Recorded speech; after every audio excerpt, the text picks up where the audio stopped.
Hi అండి, బియ్యపు పిండితో ఇలా ట్రై చేయండి. జీలకర్ర, సాల్ట్, క్యారెట్,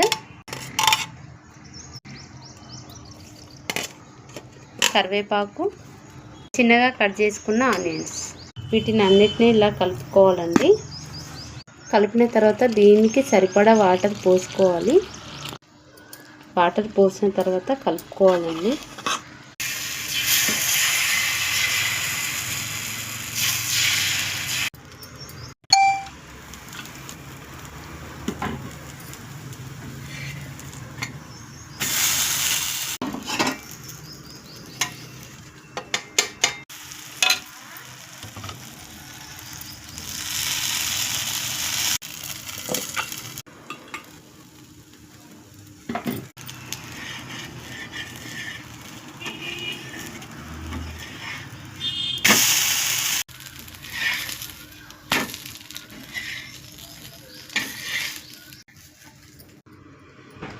నేనైతే చట్నీ వేసుకుంటున్నాను ఫ్రెండ్స్.